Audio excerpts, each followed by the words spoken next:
Buenos días para todos. Adelante, María C. Tienes la palabra.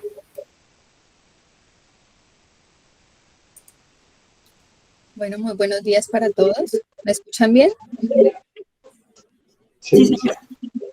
Bueno, muy buenos días para todos. Bienvenidos a esta programación virtual de los eventos ambientales de la Universidad Nacional de Colombia, correspondientes al segundo semestre del 2022.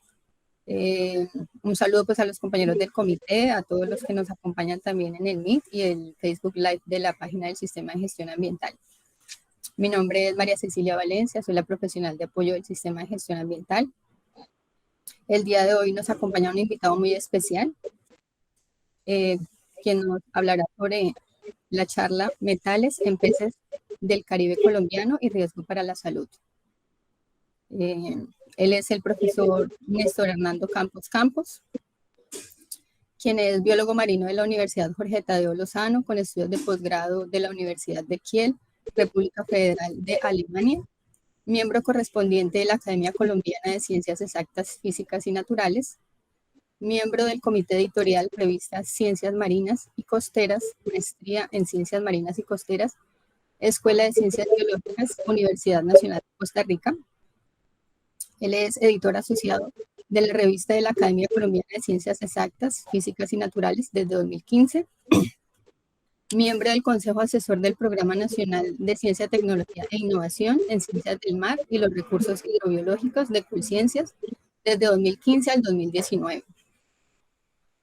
Presidente de la Asociación Latinoamericana de Investigadores en Ciencias del Mar del 2015 al 2017, presidente de la Asociación Colombiana de Investigadores en Ciencias del Mar del 2009 al 2018, ganador del premio Respeto al Medio Ambiente de la Universidad de Bogotá Jorge Tadeo Lozano en 2018, investigador emérito vitalicio de MinCiencias, jefe del Programa Calidad Ambiental Marina del INVEMAR de 1984 a 1986.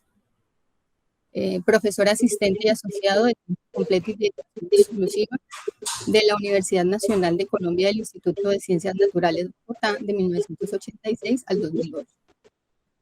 Profesor asociado y titular de la Universidad Nacional de Colombia del 2008 a la actualidad. Coordinador del programa del posgrado en Biología Marina, hoy Ciencias Biología, línea de Biología Marina de 1986 al 2001. Director del Instituto de Ciencias del Mar del 2001 a la actualidad. Es profesor de las cátedras de Tecnología, Ecofisiología y Contaminación Marina. Ha participado en 27 proyectos de investigación en calidad de director o investigador. Ha sido expositor en eventos de carácter nacional e internacional. Ha dirigido 8 tesis de doctorado, 6 finalizadas y una mentor, 37 tesis de maestría, de estas 31 finalizadas y 23 trabajos de grado. Ha publicado en total 100 documentos entre artículos científicos, libros y capítulos de libros. De estos, 73 sobre crustáceos, 29 sobre contaminación marina y 21 en otros temas.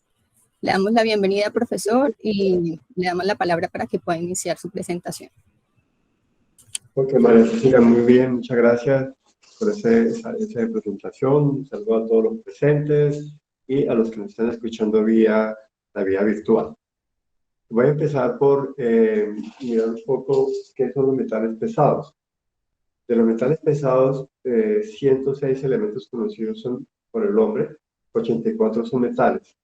Obviamente ese número aumentó ahora con los tierras raras, aumentó más o menos a 136 elementos, pero realmente los metales siguen siendo iguales. Los metales son elementos naturales que desde la edad de hierro han desempeñado un papel fundamental en el desarrollo de las civilizaciones. Quiere decir que son elementos naturales porque realmente no han sido sintetizados por el hombre. Son elementos constituyentes de la corteza terrestre y por lo tanto no son degradables. El problema surge por proliferación de su uso industrial. Desde que se empezó la obra industrial, inclusive reportes muestras, como lo voy a enseñar al final, que hacia la época prehistóricas ya se ha dado uso de los elementos metálicos para cumplir función. Su empleo creciente y termina por afectar a la salud. Por ejemplo, entre 1850 y 1990, La presencia del plomo, cobre y zinc se multiplicó por 10 con el correspondiente incremento en las emisiones que ello conlleva. ¿Qué es un metal pesado? No se dispone actualmente de una definición oficial, o al menos de una definición única, generalmente aceptada. Es decir, no tenemos metal pesado como tal, no es una definición que esté claramente definida. Se entiende como metal pesados, es un modo de aludir de una manera no muy precisa a ciertos elementos metálicos e incluso algunos semimetales como el arsénico y no metales como el selenio, de alta densidad a los que se atribuyen determinados efectos de contaminación ambiental, toxicidad y ecotoxicidad. Entonces vemos que ya el término metal pesado, como frecuentemente se utiliza, está más orientado hacia los efectos deleterios que causan en el ambiente. El agua de mar contiene en solución combinaciones de todos los elementos químicos. Solamente algunos de ellos, 12, tienen concentraciones iguales o superiores al miligramo por litro. Esos elementos metálicos que tienen, esos elementos de la tabla periódica que tienen esa concentración son el 99.4% de la masa total de la corteza terrestre. Esos son el oxígeno, el sílice, el aluminio, el hierro, el calcio, el sodio, el potasio, el magnesio, el titanio, el hidrógeno, el fósforo y el manganeso. Esto va a estar dado pues, en orden de abundancia, obviamente pues, el oxígeno es el más abundante de la Tierra, ¿cierto? Los elementos trazas, como realmente se dice que deben ser llamados elementos trazas o trazas de elementos, solo representan 0.6% del total de la masa y con concentraciones inferiores a 10 a la menos 6 mol en el agua de mar. La contaminación del medio marino, en general, la contaminación del medio, para mí empieza cuando el hombre descubre el fuego, porque ya empieza a manipular y transformar la materia orgánica de una manera en su provecho. Y eso pues, genera precisamente la combustión de la madera, gases invernaderos desde esa época que están produciendo. En el caso de Colombia, los estudios de la contaminación prácticamente se remontan a la década de 1970 y el primer sitio en el que se hicieron estudios, sobre todo por la parte marina, corresponden a la Bahía de Cartagena. Y básicamente se enfatizó el estudio en esta región o en esta bahía sobre el mercurio, debido a las descargas permanentes que hacía la planta de Álcalis de Colombia a la bahía a través del caño Casimiro, del sitio conocido como Mamonal. La planta de Álcalis ya fue cerrada, fue hacia la década de 1980, finales de la década de 1980 se cerró definitivamente la planta de Álcalis, pero esta empresa se encargaba de transformar la sal marina y generar productos minerales y básicos o compuestos básicos que eran muy importantes para el desarrollo industrial. Los primeros registros que se tienen para la presencia de mercurio a través de Cartagena datan a los estudios que realizó Germán Camacho en su tesis de pregrado en 1977 y un reporte que existe en los anaqueles de la antigua Inderera, escrito por Escobar y colaboradores, y posteriormente se presenta el primer artículo publicado sobre contaminación en Colombia, que lo publican un grupo de profesores de la Universidad de Miami a través de un convenio firmado con el CIOH, Bailaderdine y Eldad, y colaboradores.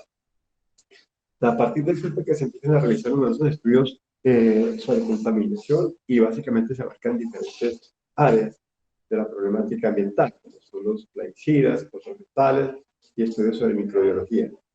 Por ejemplo, en la Ciénaga Grande, el primer estudio que se reporta sobre contaminación se basó en un estudio, una tesis que hizo una estudiante alemana de apellido Jeske, de 1977, sobre la contaminación microbiológica en la Ciénaga Grande de Santa Marta. Miremos un poco qué conocemos de contaminación en el Caribe colombiano. En el 2000, Alonso y colaboradores publicaron un artículo que resumía su trabajo de su tesis de pregrado. Ellos trabajaron básicamente en dos áreas muy importantes ecosistémicamente en el Caribe colombiano, la Bahía de Cartagena, que ustedes la pueden ver aquí a la izquierda, aquí la Bahía de Cartagena, y la Ciénaga Grande de Santa Marta. Incluyo esta figura porque, aunque realmente los resultados no son en peces, como es el interés de la presentación de hoy, sino en los sedimentos, que ellos también publicaron esos resultados.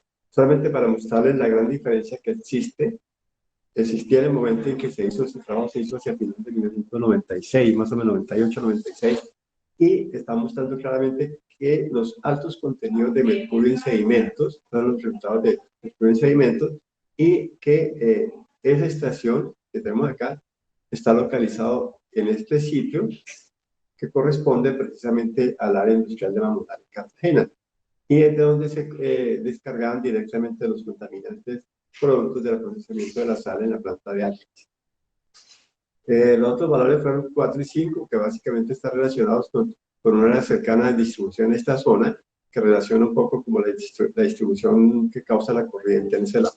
Y aquí también los incluye en esta parte los resultados de la comparación de la Ciénaga Grande de Santa Marta, que donde supuestamente no hay contaminación tan directa de mercurio, pero se puede enfrentar con la contaminación, y comparando los resultados son relativamente muy pequeños en comparación con los de la Bahía Cartagena, en donde se muestra que todos los sedimentos, las estaciones muestreadas, presentan concentraciones relativamente importantes de mercurio. En el caso de la Ciénaga Grande de Santa Marta, que tomaron estas estaciones, el mayor sitio de concentración de mercurio fue en esta zona, que corresponde a la desembocadura del río Sevilla, que procede de la vertiente de la Sierra Nevada de Santa Marta.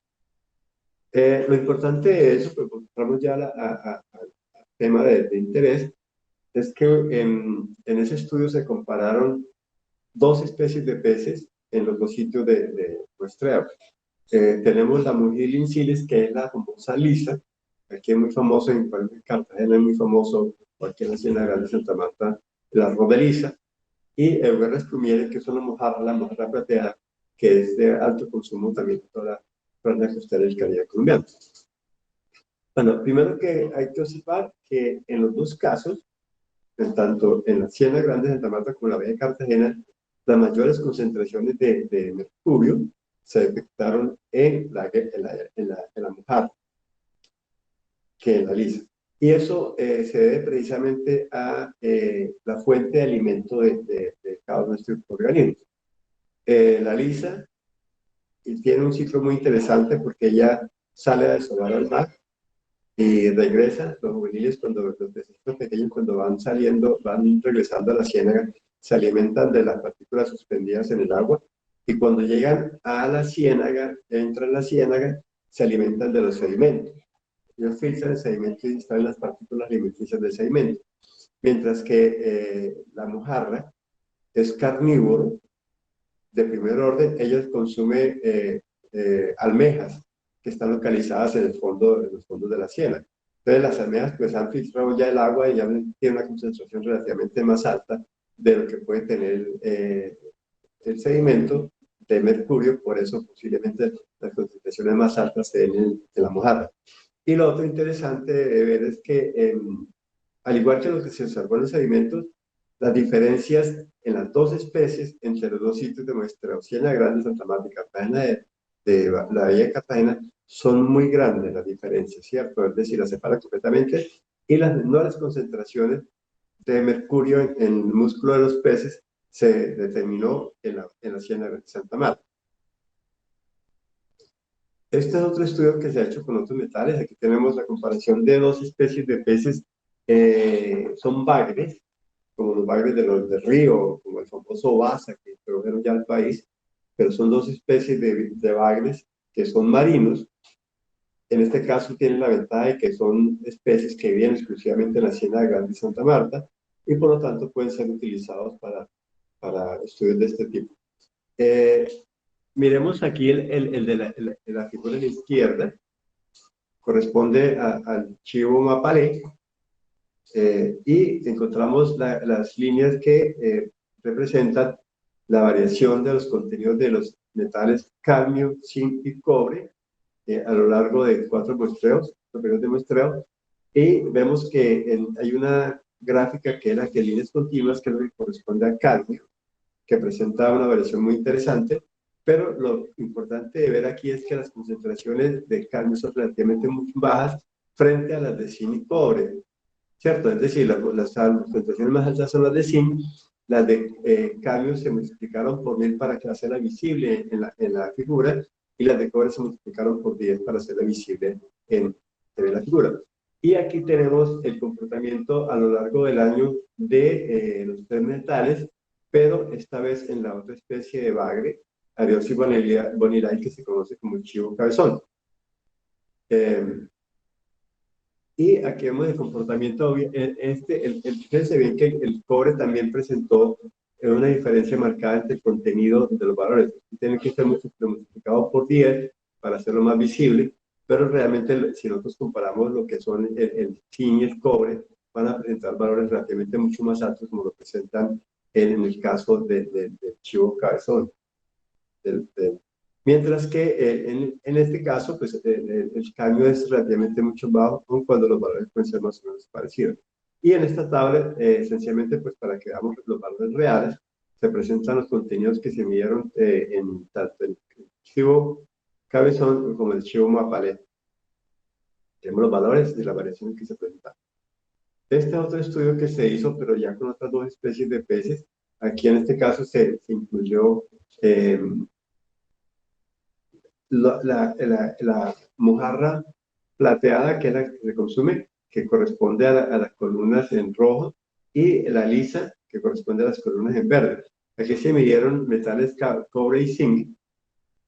En el caso del zinc se observa claramente que las mayores concentraciones del elemento se midieron en la mojarra.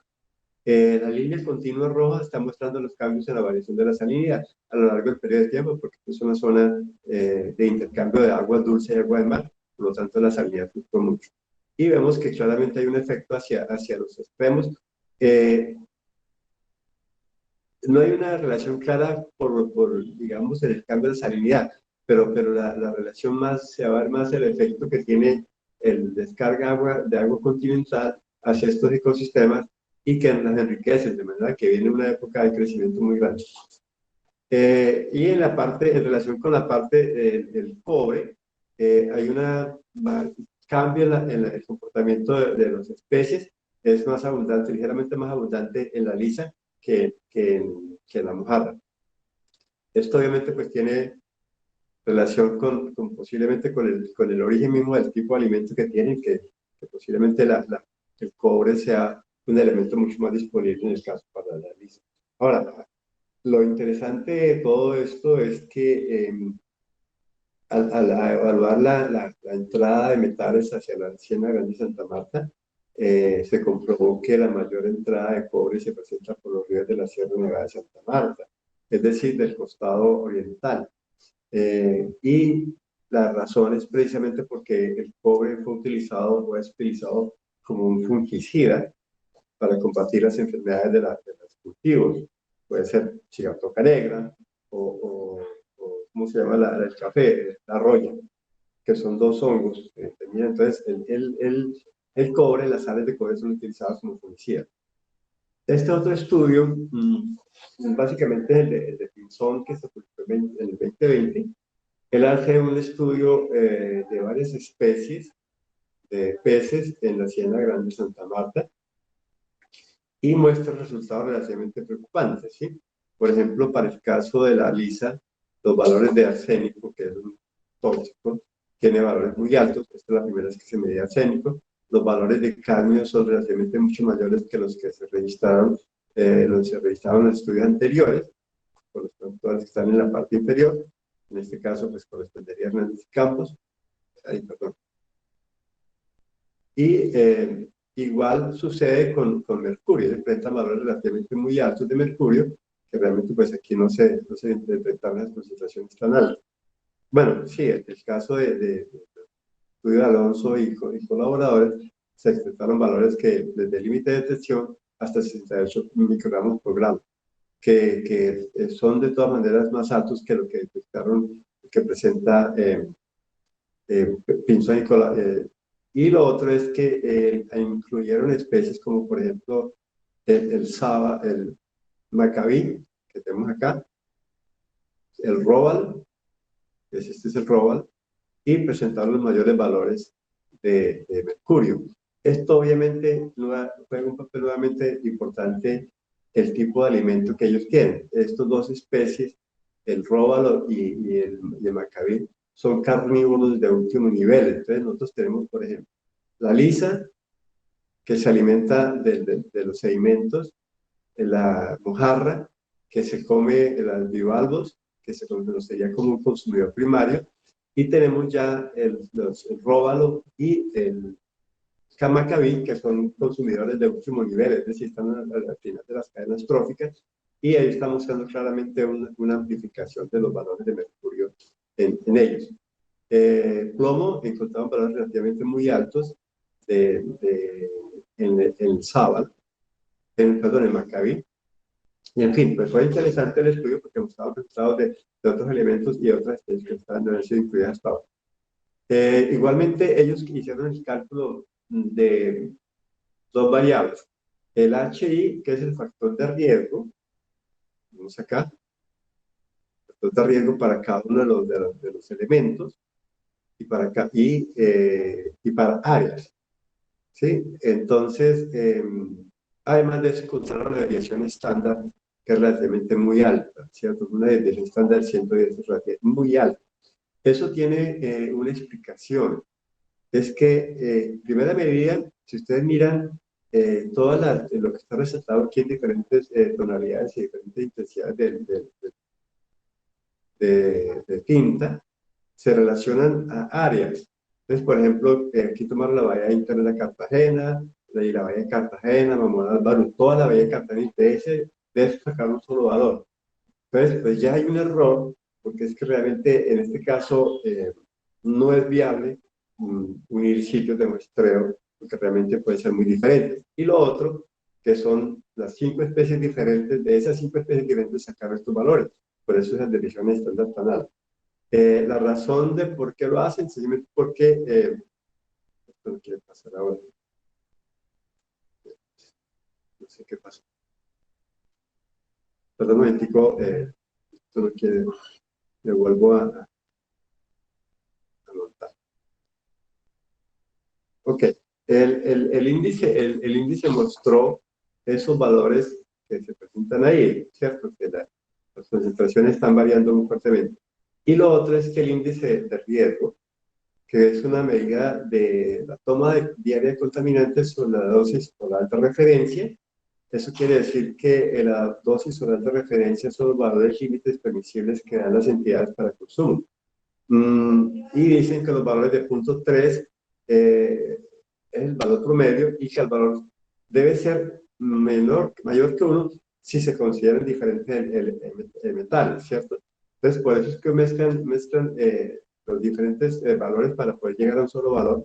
Realmente la tabla, como ustedes se dan cuenta, la desviación estándar deja mucho que desear.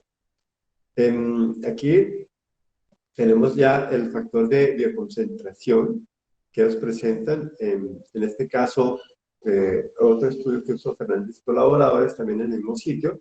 El factor de bioconcentración quiere decir que la relación que existe entre la fuente de entrada del contaminante al pez y la cantidad de elemento del pez. Eso me va a decir a mí cuál es la capacidad que tiene un pez o un organismo de acumular el contaminante. Entonces, los valores que se dan aquí son valores que reflejan solamente como el factor que me multiplica a mí lo que hay fuera del animal y lo que hay en el animal. Entonces, pues claramente se demuestra que el cadmio, la que va a presentar los mayores valores de acumulación. Esto básicamente es teóricamente en Riohacha, donde tenemos Riohacha, Camarones, Santoria, Fauna y Flora, y también casi toda la costa de la cogida a partir de Riohacha hasta los límites con el Magdalena. Y en CG, que corresponde a la Ciénaga Grande de Santa Marta, también se tienen valores relativamente muy altos de cadmio. Ok, y aquí tenemos los diferentes peces que estuvieron en cuenta, ¿no? Son, por ejemplo, en el caso del medregal, que es una especie de jurel, aquí tenemos valores para acá, la lisa, el chivo, el bagre, el pargo, y aquí tenemos lo que son los chivos que se capturan, por ejemplo, en la ciénaga. Bagre marino, el bagre marino es un bagre marino, netamente es de semilunar, se captura en el mar, y le encuentra uno que lo ofertan aquí por la vía Ciénaga-Barranquilla, frecuentemente, relativamente grande, y los otros que tenemos acá, chivo mapalé, pues obviamente es el catálogo, es el chivo mapalé que se conoce, que ya les ha presentado resultados. Okay. También se han hecho estudios en la ciénaga mallorquín. Esto es la ciénaga que se localiza al norte de Puerto Colombia, en la entrada del río Magdalena, en el costado occidental del río Magdalena. Hay una ciénaga relativamente muy grande que en este momento está siendo centro de estudio para el desarrollo de la carrera. Y ellos midieron diferentes fuentes y colaboradores, midieron una serie de elementos: el cobre, el zinc, el cromo, el níquel, el plomo, el cadmio, el mercurio, y se dan los resultados microgramos por gramo de peso seco. Peso húmedo, perdón. Aquí hay cosas interesantes. Entonces, si nosotros miramos, por ejemplo, el caso del cobre, que corresponde el cromo, perdón, que corresponde a la barra verde, en la lisa presenta contenidos relativamente muy altos de cromo, mientras que en el chivo o en el róbalo o en el pargo o en la mojarra los valores son relativamente menores. Y se destacan los valores de cobre, que son casi constantes a lo largo de todas las especies. Es muy parecido. Solamente en lugar de Stumiere, que o sea la mojarra plateada, se eleva un poco la concentración. Los otros valores son relativamente bajos, ¿cierto? Como se puede ver. Y lo otro que se destaca es en el caso del zinc, que está en esta figurita, líneas azules, columnas azules, que contrariamente a lo que observamos, por ejemplo, con el cobre, el zinc es un elemento muy poco presente en la mojarra.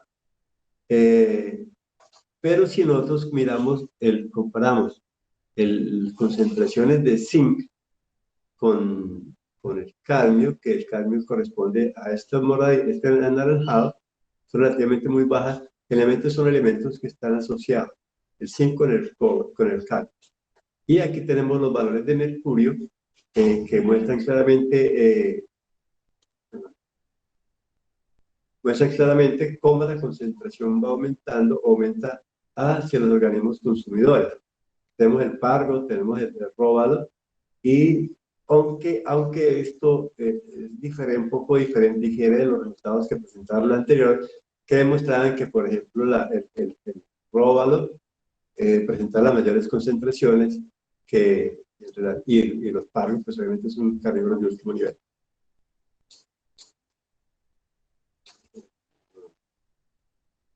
No sé por qué se me bloquea esto.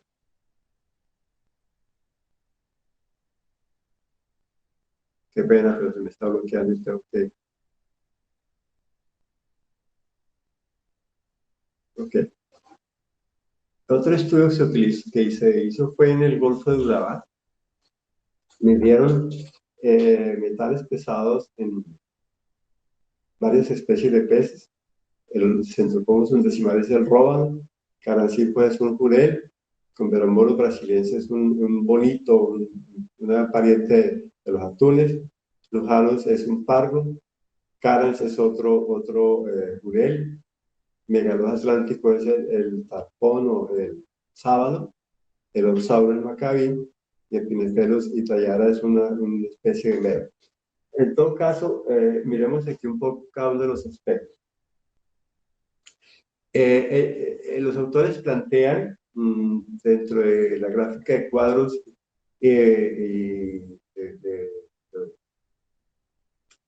cajas las concentraciones y las variaciones de los contenidos de los peces, y lo otro es que presentan los valores límites para cada uno de los elementos, para el mercurio, para el arsénico y para plomo.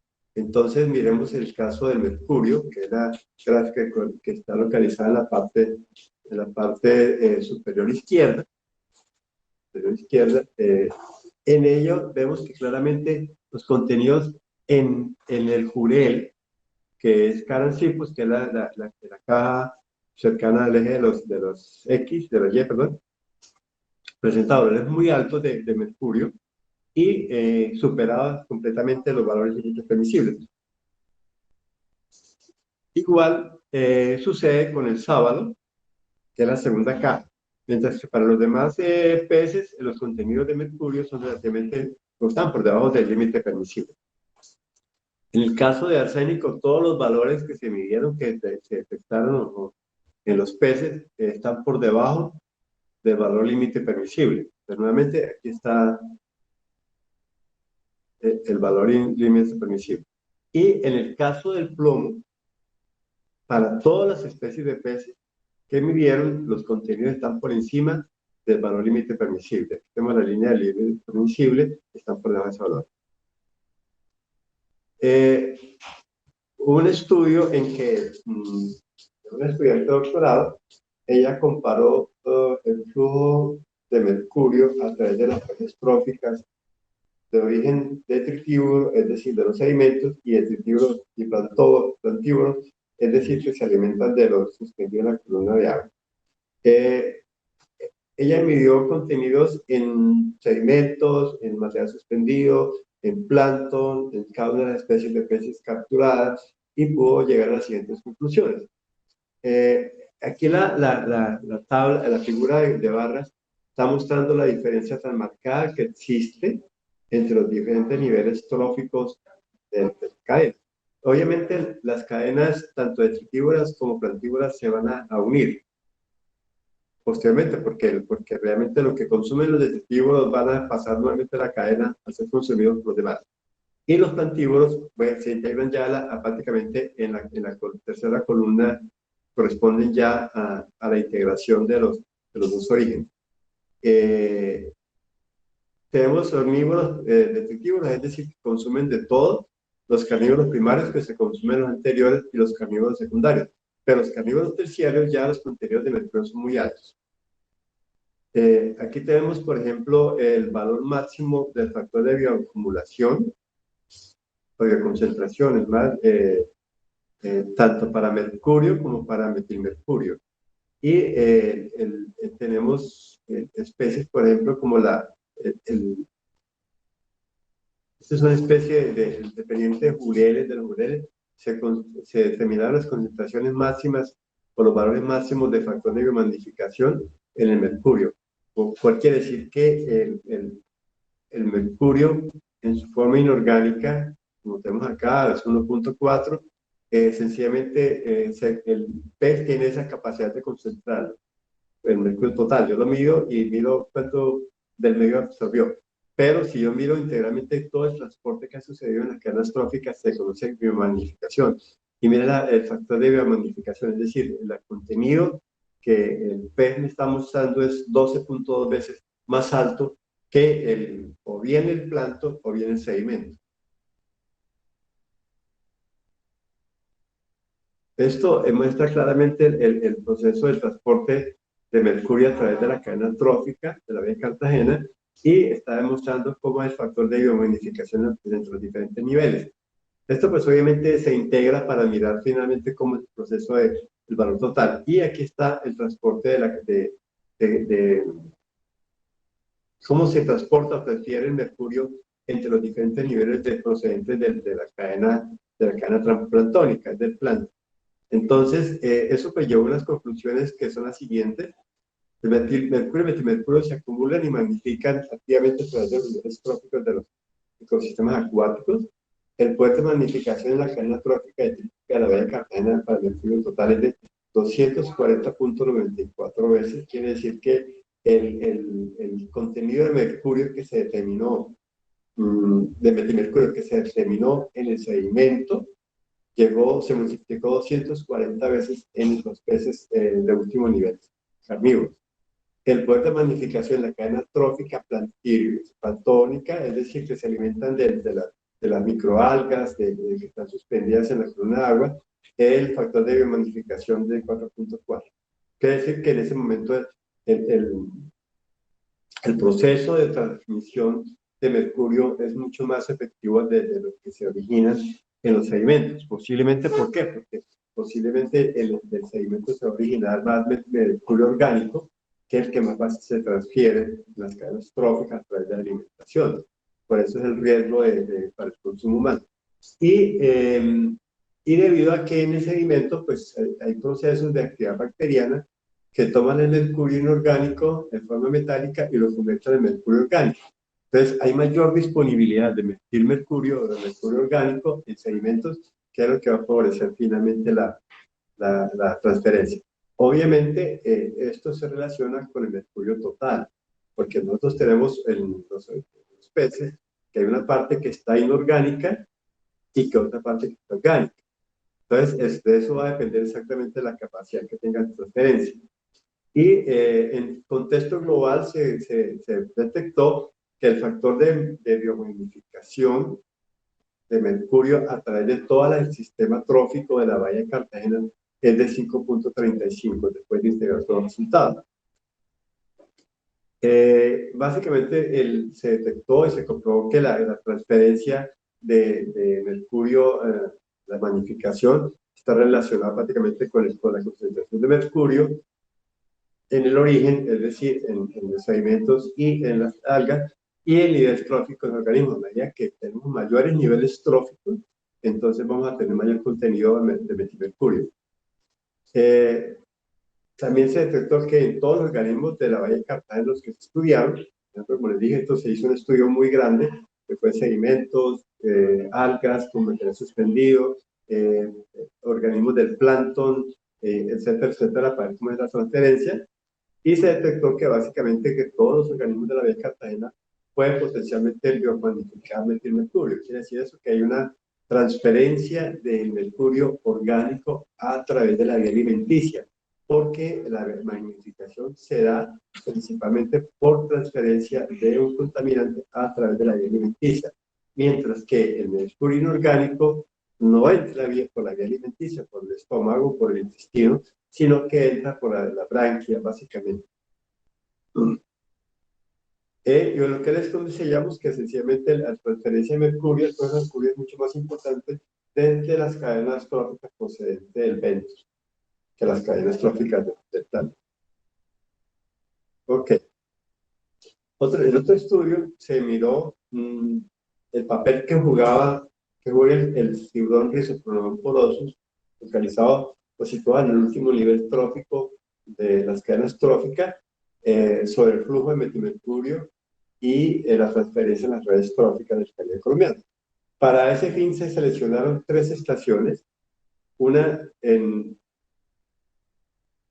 el Cabo de la Vela, otro en Las Flores, en la salida de Barranquilla, el río Magdalena en Barranquilla, y otro en La Tortuga, localizado frente al Golfo Morrosquilla. Ahí se determinaron los contenidos de metilmercurio en tejido muscular de los peces, de los tiburones. En la gráfica se presentan 4 grupos de figuras de cajas. La de la izquierda superior corresponde a la sumatoria o el resultado de integrar los resultados que se tuvieron en otros sitios. Es decir, en el Caribe colombiano vamos a encontrar que en la época lluviosa y en la época seca, las concentraciones de metilmercurio en el tiburón son muy altas, mientras que en la época de transición bajan sustancialmente los contenidos de mercurio. Y la línea roja, como nuevamente, es el límite permisible para el consumo humano. Y tenemos que en el Cabo de la Vela se presenta algo curioso, mientras que en el caso de Las Flores y en la Isla Fuerte se presentan unas mayores concentraciones en las 2 épocas lluviosa y seca extrema, una reducción sustancial en la época de transición.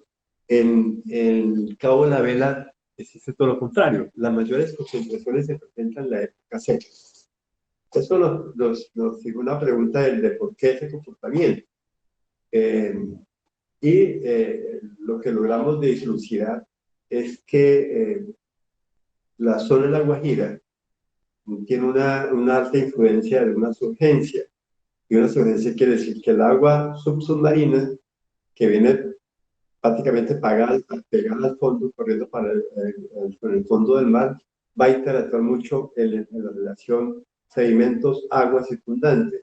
Y eso puede inducir que haya una liberación por la fuerza que tienen esas corrientes en la época seca para producir la surgencia, porque la surgencia es muy fuerte, entonces arrastra gran cantidad de contaminantes, entre esos los mercurios, los metimercurios. Y por eso se detectó que en la época seca, que es cuando tiene mayor fuerza la surgencia de la Guajira, es cuando se presentaron las mayores concentraciones de metimercurio en el tiburón. Esto pues obviamente fue interesante porque estamos dando un comportamiento diferente a los otros, que no depende prácticamente de la época, sino que realmente es la surgencia la que está determinando el mayor entrada de mercurio a los peces.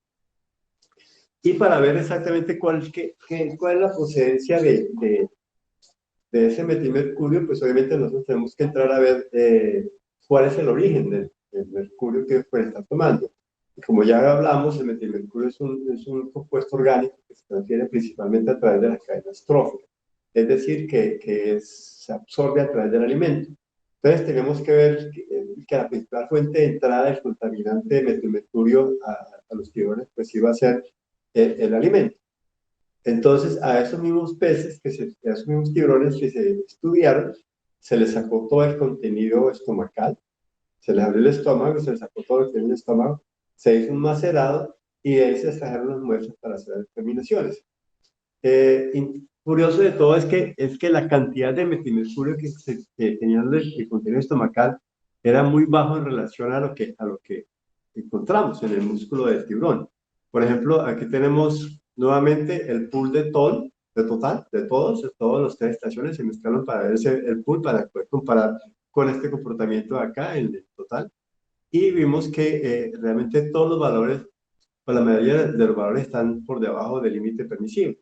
O sea que el alimento no es un problema, no es un problema para nosotros, pero sí ya el mercurio, el tiburón. Quiere decir que es una gran capacidad de concentrar, de magnificar el mercurio, el metimercurio. Y solamente en la época seca, en las flores, algunos valores, aunque el valor promedio fue menor, algunos valores sobrepasaron ligeramente ese valor límite permisible. De contrario, no hubo ninguno pues, sobrepasó el valor. Y pues como obviamente nuestro interés era ver cuál es el papel de la transferencia, pues comparamos, hicimos el factor de biomagnificación. El factor de biomagnificación, nuevamente, aquí tenemos el pool de las tres estaciones, que muestra claramente que en la época seca se presenta una mayor transferencia. En el Cabo de la Vela, nuevamente, la época seca fue la más importante para la transferencia de metimercurio, lo que estaría corroborando posiblemente que el origen del metimercurio viene a través de los peces que va a consumir el tiburón, de los sedimentos que son alterados o de donde son extraídos el mercurio orgánico por las corrientes de la surgencia. Y lo otro es que en las flores, en el primer periodo, se encontró un valor de bioconcentración muy alto. Como ustedes pueden ver acá, el valor aquí alcanza más de 60 veces, 60 y algo, 62 veces el contenido del estómago es transferido, se acumulado en el tiburón. Y igual también sucede en Isla Fuerte, básicamente en la época seca. Entonces, pues, básicamente estaba mostrando que realmente la cantidad de acumulación o biomagnificación, porque este es el proceso, los dos se pueden entender porque es la transferencia de un nivel a otro, bioconcentración. Y transferencia biotrófica es biomagnificación. Pero en este caso, el valor estaba respetando los dos. La bioconcentración, capacidad de bioconcentración y la capacidad de biomagnificación. Eso, pues, obviamente nos llevamos a hacer un análisis de Spearman para determinar la relación que existía entre todas las variables que se tuvieron en cuenta. Pues ahí se midió la talla, el tiburón es el contenido que tenía el tiburón, el metimercurio, se determinó el peso, se determinó el tipo de contenido de la presa y se determinó el factor de biomagnificación. Entonces, básicamente, ¿de qué encontramos? ¿A qué conclusión llegamos con este estudio? Sencillamente que el metimercurio en los tiburones presentaba una relación muy directa por la talla, quiere decir eso que a medida que aumentan los animales son más grandes, pues obviamente el contenido de metilmercurio va a ser mucho mayor. ¿Por qué? Porque han tenido mayor tiempo y el metilmercurio lamentablemente es un contaminante que cuando entra a los organismos es muy difícil de que salga. Y sobre todo porque es un contaminante que busca los tejidos grasos. Se acumula en la grasa y cuando se acumula en la grasa prácticamente eso es, ahí hace, prácticamente tendrían que dejar uno morir animal en hambre para que pueda eliminar la grasa y posiblemente eliminar gran parte del mercurio, pero mientras tanto no, se sigue acumulando, biomagnificando. Y lo otro, el gran peligro de esto es que al ser un contaminante que busca el tejido graso, pues obviamente va a tener tendencia a acumularse en un componente muy importante del sistema nervioso.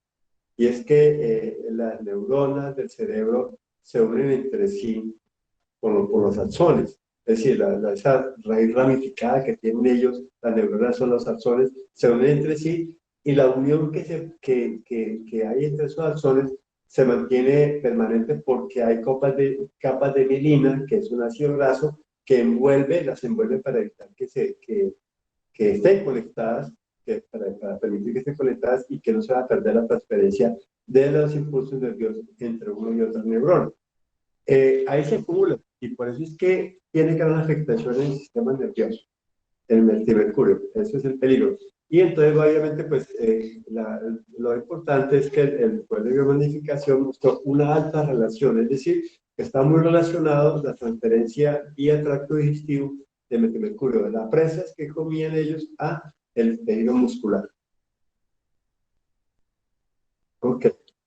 Miremos un poco como realmente el objetivo de esta charla es también mostrar los peligros que representan la contaminación por metales en los humanos. Debo empezar esta segunda parte y considero que que nos va a conducir a entender básicamente qué sucede con nosotros cuando nos intoxicamos con estos metales. En esta segunda parte voy a traer 3 casos de los cuales existe referencia en la literatura de problemas de intoxicación en humanos. El caso específico del cadmio, el mercurio y el plomo. Entonces, miremos el cadmio. El cadmio es un elemento que no es esencial. Eso quiere decir que nosotros no lo necesitamos para las funciones biológicas nuestras, es decir, como lo hacemos con el hierro, lo necesitamos para la sangre, el magnesio, el manganeso, el potasio, todos estos elementos que son necesarios para que nuestro organismo funcione bien. El cadmio no tiene nada que ver con ese funcionamiento. Entonces, cualquier concentración que implique que esté presente en el organismo quiere decir que ya en gran parte es intoxicación, contaminación. En el caso del cadmio, se presentó uno de los casos de intoxicación más graves en el Japón, en la desembocadura, en una bahía en donde desembocaba un río, el río Jinzu, pero no fue producto de la actividad industrial, sino que fue producto de los restos de una mina de zinc. Y generalmente el zinc y el cadmio están presentes. Generalmente el cadmio no hay. En estos momentos es muy raro encontrar una mina que sea de cadmio. Siempre se encuentra la de zinc y en la zinc está el cadmio. Entonces, obviamente son elementos que se aprovechan por la industria los dos. Pero el cadmio nunca está solo y hay una mina de cadmio. Entonces, la mina en que se produjo este daño era una mina de zinc que fue abandonada y el sistema fluvial fue lavando los restos de la mina y fue sacando elementos y los fue enviando sacando a través del río Jinzu a la bahía y allí empezó a ser acumulado por los peces. La acción de este elemento, el cadmio, él no actúa, no forma compuestos sales orgánicas como el metilmercurio y la acción también está claramente definida.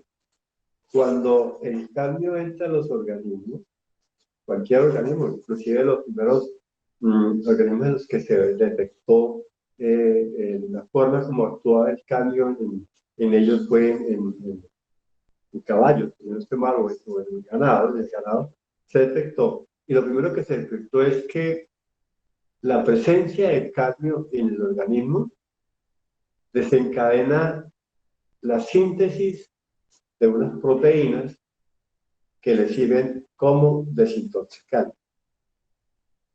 Esas proteínas son las metallothioneínas y se llaman así porque son proteínas con un alto contenido de aminoácidos a base del grupo SH o grupo sulfibril, que es el hidrógeno, el azufre unido con el hidrógeno y forman el grupo sulfibril, y es un componente muy importante de muchas enzimas y de aminoácidos.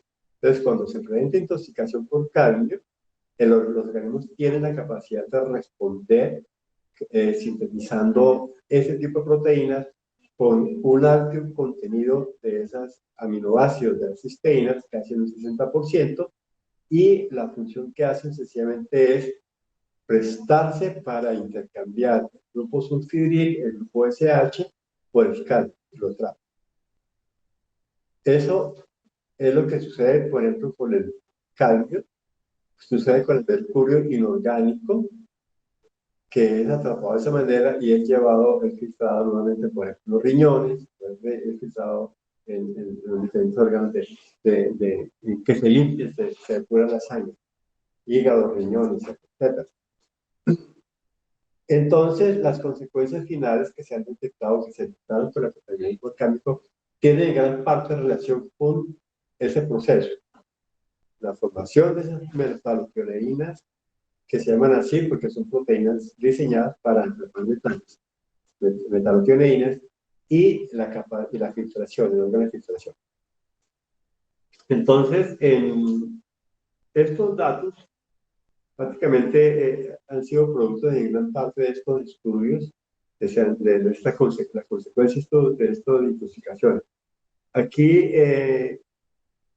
se dan básicamente los tiempos de residencia del cambio en los humanos. Por ejemplo, la vida media en nasofaringeo y traqueobronquios, es decir, el sistema respiratorio, es menos de 24 horas. Eso quiere decir que el cambio como tal, sin que esté tomando compuestos, él entra a nosotros, nos entra por los pulmones, por el sistema respiratorio, y tiene un periodo de vida muy corto en los pulmones. Eso no quiere decir que desaparezca al cabo de 24 horas. Sencillamente, ese cambio que ha entrado a nuestro organismo a través de la vía respiratoria va a empezar su proceso de transferencia a los demás órganos del cuerpo. Entonces, pero solamente 24 horas lo que entra ya ha pasado en gran parte al cuerpo, ha sido absorbido y transferido al cuerpo, o algunas pequeñas fracciones son eliminadas. Por eso el gran riesgo que corren los fumadores, ¿sí? Porque se ha detectado varias cosas. En primera medida, la capacidad que tienen las plantas de acumular el cadmio de los sedimentos por su tipo de alimentación. Ellos la absorben, y cuando absorben el agua, el sedimento absorben todo lo que hay, y obviamente pues se va el cadmio. Y lo otro es que el tabaco, al ser una planta de hojas muy grande, tiene una superficie muy grande y le permite prácticamente representa un gran volumen para poder intercambiar cosas en el ambiente. Y eso hace que las hojas tan grandes como las del tabaco absorban grandes cantidades de contaminantes como el cadmio. Entonces, por eso la acumulación de eso. Un estudio que se hizo, creo que en Alemania, entonces el problema, detectaron que un cigarrillo puede tener como 40 microgramos de cadmio, y que casi el 60% es retenido por el fumador cuando fuma, y solamente el 40% se libera nuevamente al ambiente.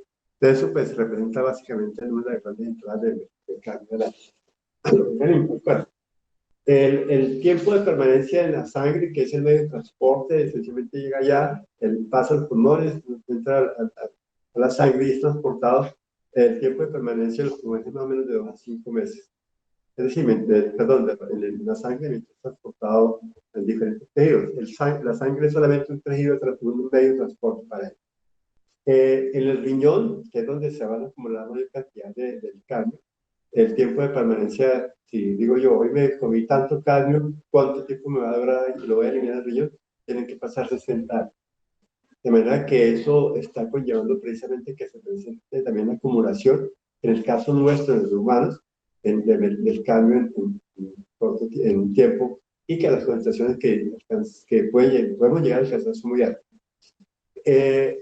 En promedio, la permanencia en el hígado, la permanencia va a ser de 4 a 19 años. Nuevamente, el hígado y el riñón son los órganos fundamentales para el proceso de filtración y depuración de la sangre. Por eso ahí se acumulan gran cantidad de contaminantes. Y por eso en muchas partes recomiendan restringir el consumo de vísceras de organismos por el contenido tan alto que pueden tener los contaminantes. Ahí está claro la cantidad que puede tener, que puede llegar a tener un riñón o un hígado. Entonces, eso recomiendan que tengan restricciones en la frecuencia de consumo de esas vísceras. En general, el promedio de permanencia en todo el cuerpo humano, es decir, el cuerpo humano, va a durar, una partícula de cambio que entra va a durar entre 30 y 40 años dándole vueltas a uno por todo el cuerpo. El tiempo total de absorción, es decir, el tiempo de transferencia, quiere decir eso de que entra el organismo y es depositado en su lugar de acumulación es de 14 días, realmente muy rápido. Nuevamente, en el caso del cadmio, como es un elemento que solo tiene contaminación en forma inorgánica, pues realmente el tiempo de consumo, el porcentaje de consumo a través del nitrato es muy bajo. Se calcula que solamente el 5% del cadmio que puede entrar en el organismo es a través de la vía intestinal. El periodo de excreción, nosotros podemos excretarlo, pero realmente también es un proceso muy lento y puede durar entre 10 a 40 años antes de ser excretado. Los sitios donde mayor se acumula el cadmio es en la corteza renal del riñón, ¿sí? Son 367 microgramos por gramo y el rango de contaminación o de concentración del cadmio de ahí puede llegar a ser de 200 400 microgramos por gramo. El total del riñón, que solamente hablamos de la corteza renal, donde están prácticamente los mecanismos de filtración, y en el caso del riñón total, la concentración puede llegar a 2 a 20 miligramos. Entonces, se ve que estamos hablando aquí de microgramos, de que hablamos de miligramos, o sea, la diferencia es 1000 veces, ¿sí? La diferencia. Puede llegar a alcanzar tanta concentración. En el hígado puede alcanzar concentraciones de 30 a 42 microgramos por gramo. Y en la orina, las concentraciones son mayores a 5 microgramos de cadmio por gramos de creatinina. Esta es una medida como de la creatinina de degradación de proteínas, entonces la presencia de creatinina pues puede reflejar básicamente eso, el efecto que tiene el cadmio sobre la acumulación de las proteínas. Hay varios factores, varias medidas, los metemos ahí. Tenemos el BASE, que son indicadores biológicos de exposición. ¿Sí? Entonces, por ejemplo, el cadmio en orina, cuando se hace el análisis y decir si hay contaminación por cadmio, las concentraciones para que no haya peligro de contaminación por cadmio, los valores tienen que ser en la orina, viendo ahora 5 microgramos por gramo de creatinina, que habíamos dicho aquí en la parte superior, que en la orina se encontraban valores mayores a 5 microgramos de cadmio por gramo de creatinina. Entonces, obviamente, los valores por debajo van a ser los límites permisibles, podríamos decir así, que no nos pierden ninguna sospecha. En la sangre, el valor tiene que ser valores de menores de 5 microgramos por litro de sangre total. Pueden ser, digámoslo así, como los indicadores ya, o sea, valores que no demuestran prácticamente una contaminación. La corteza renal valores alcanzan menos a 200 microgramos por gramo de peso húmedo. Eso quiere decir que no hay riesgo, o no puede tener como riesgo, y básicamente corresponden con los rangos que tenemos aquí arriba, que vimos que en el riñón se pueden encontrar rangos entre 200 a 400 microgramos por gramo. Cambio en la orina, 2 microgramos por gramo de creatinina, o sea que tenemos que, no podemos tener más allá de 2 microgramos de cadmio por gramo de creatinina. B2M corresponde a el beta 2 microglobulinas, que son proteínas que se sintetizan con el fin de favorecer la desintoxicación, y tienen que ser menores a 1500 microgramos de beta 2 microglobulinas por gramo de creatinina. Y el otro variable que se tiene en cuenta es el pi-glutatión S-transferasa, que es una enzima, y tiene que ser menor a 3.5 microgramos por litro. Y aquí también se dice que para que un ambiente no sea riesgoso para las personas que están trabajando en un ambiente donde están expuestos a problemas de cadmio, los valores para que no tengan implicaciones sobre la salud humana tienen que ser máximo de 0.002 miligramos por metro cúbico para 8 horas diarias de trabajo y 5 días de la semana. Entonces, el ambiente que yo pueda estar trabajando, donde voy a estar trabajando 8 horas, 5 días a la semana, no puede ser mayor a 0.002 miligramos por metro cúbico.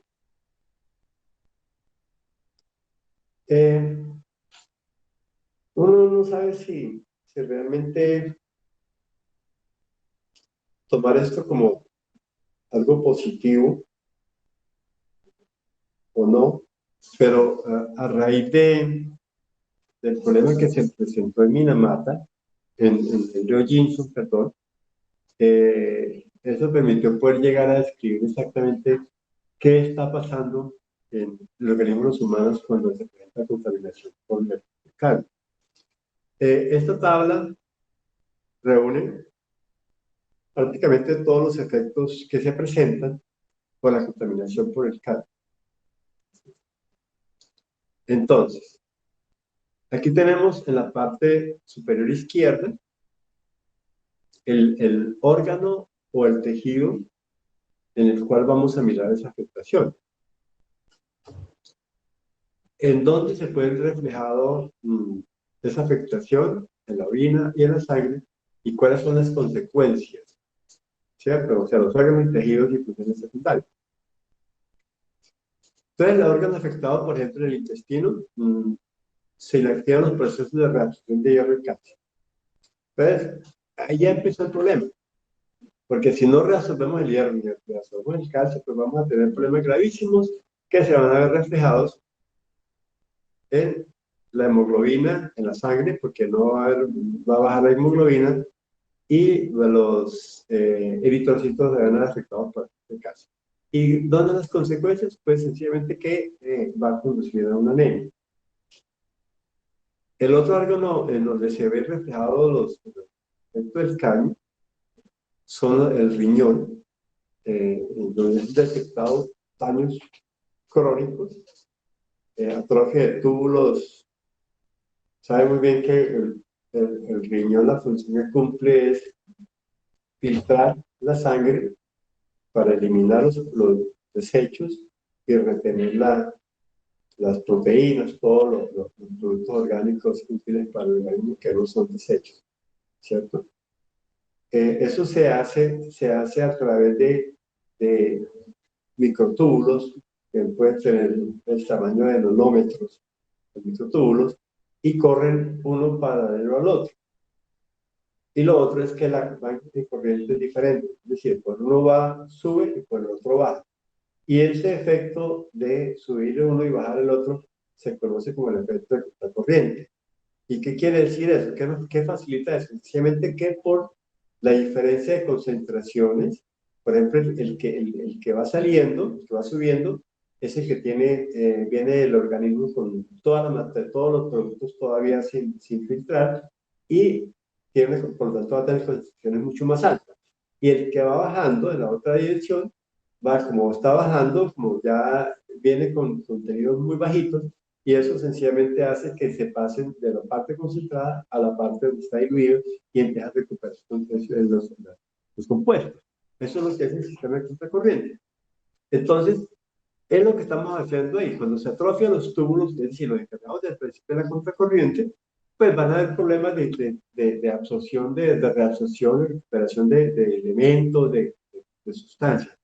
Entonces, ¿cómo se nota ese daño? Se va a notar primero medida en la orina, porque van a aparecer lisosomas o constituyentes de la célula, proteínas, aminoácidos, glucosa, calcio y potasio, que desde ningún punto de vista la orina no tiene eso. La orina generalmente tiene las sales de desecho y en gran parte, ¿por qué el olor de orina? Porque nosotros tenemos iones de amonio que liberamos del producto de la degradación de las proteínas, y entonces esos compuestos de degradación de las proteínas, como el amonio, la urea, el amoníaco, todos esos son productos de degradación de proteínas, son liberados a través de la orina. Entonces son los que pasan al sistema de la orina y lo demás retenido. Entonces, en la orina no puede haber lo que está ahí señalado, ni lisosomas, ni proteínas, ni aminoácidos, ni glucosa, ni calcio, ni potasio.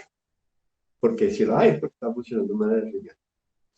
Y obviamente, pues, el que el riñón no pueda cumplir su función, pues va también a traer alteraciones en la sangre. ¿Por qué? Sencillamente porque al no retener las proteínas, no retener los lisosomas, no retener los aminoácidos, pues la cantidad de proteínas o el contenido proteínico de la sangre se va a ver afectado, no se va a poder conservar. Y obviamente también va a perder calcio, va a perder potasio. Pero es bien logrado. Es bien logrado. El órgano digestivo y funciones secundarias son afectados. Prácticamente, ¿qué sucede? Al no poder retener el calcio, ¿qué sucede? Pues obviamente se pierde, se estratifican las personas, ¿cierto? El esqueleto pierde calcio.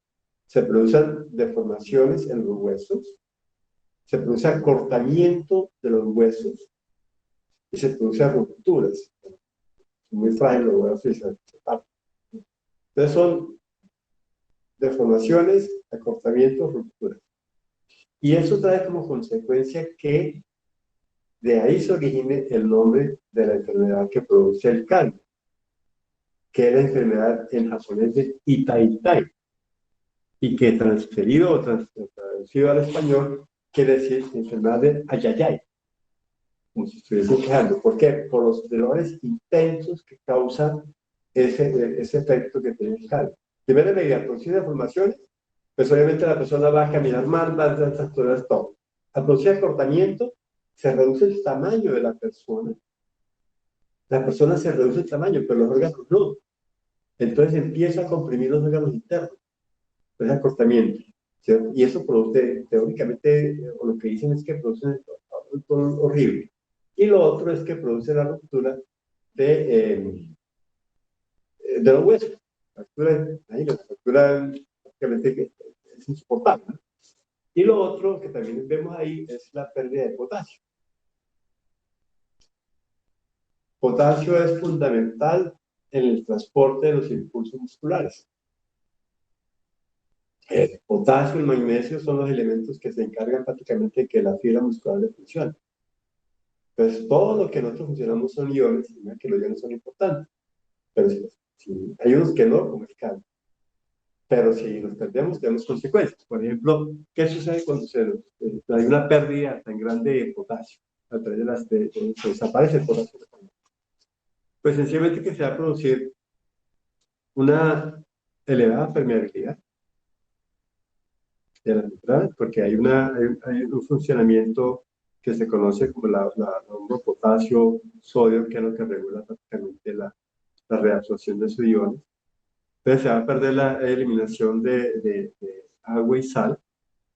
Se presentan efectos neuromusculares, precisamente ¿por qué? Porque estamos quitándole los encargados de transferir los impulsos nerviosos, ¿cierto? Produce calambres, hipersensibilidad, debilitamiento muscular y alteraciones cardíacas. Es prácticamente dos componentes importantes del funcionamiento del organismo. La estructura, que lo dan los huesos, y la transferencia y el funcionamiento, el movimiento, que son los músculos. Entonces, estos dos aspectos importantes del funcionamiento del organismo traen como consecuencias catastróficas para la persona. Otros órganos que se afectan, el corte del riñón, como vimos ya es un punto de acumulación de cadmio. El páncreas, porque va a afectar la síntesis de la insulina, porque afecta las células tipo beta, que son las encargadas en el páncreas de producir la insulina. Afecta el metabolismo celular, las metaloenzimas, porque todas las enzimas tienen como fundamento un elemento metálico, las enzimas del grupo SH, y afectan otras funciones del hígado, y al pasar y atravesar el cuerpo, al entrar al cuerpo a través de los pulmones, puede producir enfisemas pulmonares. La afectación de todas estas variables de estos órganos va a traer consecuencias tanto en la sangre, una aparición de sodio y de glucosa. Entonces, obviamente, por lo que induce pues, a efectos diabéticos, parte del doblamiento de glucosa, esto trae como consecuencia pues, precisamente una diabetes grave, alteraciones en crecimiento y desarrollo y atrofia hepática, es decir, afecta directamente al hígado y hace que su funcionalidad disminuya sustancialmente. Ok. El segundo elemento con el cual se han presentado contaminación a nivel mundial es el mercurio. También en Japón fue lo más grave, pero hay dos sitios en el mundo en que se ha presentado contaminación por mercurio, antimercurio. El primero fue en Irak, que describe en 1972. En este caso, 6.150 personas se intoxicaron al consumir harina contaminada con mercurio. Encontraron que tenía 4.8 a 14.6 miligramos de harina, la cantidad de mercurio que tenía la harina. Los síntomas que se detectaron para un promedio de peso de más o menos 50 kilogramos, que aparecieron cuando el organismo había acumulado 25-40 miligramos de metilmercurio. Eso quiere decir que realmente uno puede estar acumulando mercurio, pero la sintomatología como tal se da solamente cuando se alcanzan ciertos valores. En este caso, cuando se llega a la concentración de 25-40 miligramos de metilmercurio en la sangre o en el sello que se midió, es cuando ya el metilmercurio se vuelve tóxico prácticamente. Entonces, ¿qué se produce? Básicamente, todas las afectaciones que se producen, como lo vemos ahí, son netamente nerviosas: parestesias, atasias, disartrias y trastornos de la visión, ¿cierto? Entonces, obviamente, los diferentes trastornos nerviosos que se presentan ahí van a depender también de la concentración que se alcance, de manera que, de todas maneras, a medida que se van alcanzando concentración y aumentando la concentración, los efectos se van viendo más críticos. Entonces, y la otra que se consideró grave, que es posiblemente el mayor reflejo del impacto que ha tenido una contaminación orgánica producto de la actividad humana, es en la bahía de Minamata. Ellos tenían una fábrica de un acetilo, no recuerdo exactamente, pero esto es el nombre, acá.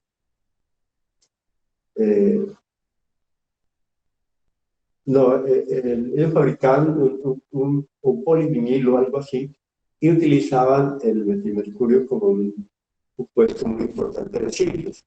Y produjeron grandes desechos de metilmercurio. Entonces, los desechos llegaron a la bahía de Minamata y empezaron a ser biomagnificados, porque no acumulaban, pero después se biomagnificaron en los peces, y cuando llegaron las concentraciones a consumir en los peces que consumían los humanos, allá las concentraciones que alcanzaron eran muy altas, que causaron ese desastre. Básicamente, los efectos hay que dividirlos en dos, porque no fue solamente un periodo en que se presentó el problema de contaminación en Minamata, fueron dos épocas en que se presentó, y básicamente cada uno está relacionado con su época. Entonces, la primera contaminación que se presentó con mercurio, con mercurio en humanos en Japón, fue en 1954-1969, y posteriormente los que se presentaron en 1970-1980. La mitad de los muertos del primer periodo fueron atribuidos a procesos inflamatorios del sistema nervioso central y neumonías. Afectó directamente el sistema nervioso, por la razón que les comentaba. El mercurio es un compuesto que busca las grasas, los tejidos grasos, y la sustancia que envuelve las zonas de las neuronas para que haya comunicación es un lípido, una grasa, y entonces allá se acumuló en gran medida mercurio. La muerte del segundo periodo se tuvo accidentes cerebrovasculares.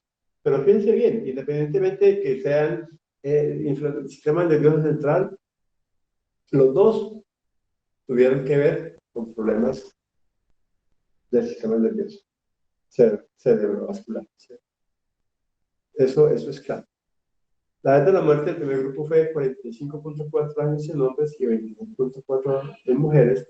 Y en el segundo, el grupo de las edades fueron 70 en hombres y 72.7 en mujeres. Siempre había cierta diferencia entre la función y mujeres, pero sí se produjo. Ok, ¿qué pasó con todas estas personas? El mercurio posee una gran variedad de estados físicos y químicos. El mercurio puede estar como elemento, puede estar asociado con sales, lo que se conoce como inorgánico, o puede estar asociado con sales orgánicas, es decir, mercurio.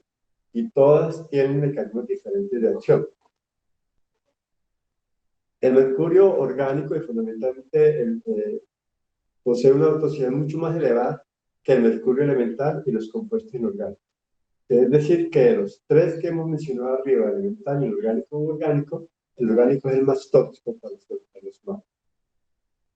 El aporte de mercurio a la población no expuesta ocasionalmente se hace fundamentalmente a través de las amalgamas dentales y alimentos pescados. Las amalgamas dentales al que nos colocaban para taparnos las caries eran básicamente a base de mercurio. Por eso es tan grave. Y obviamente la otra fuente pues, es el alimento. Se entiende que los niveles normales de mercurio en la sangre son menores a 10, deben ser menores a 10 microgramos por litro. Y en la orina menor a 20 microgramos por litro, ¿cierto? Hay casos excepcionales en que esos valores pueden variar un poco, ¿cierto? Pero generalmente los límites que dicen que tiene que tener una persona para que no tenga problemas de contaminación son menores a 10 microgramos por litro en la sangre y menor a 20 microgramos por litro en la orina.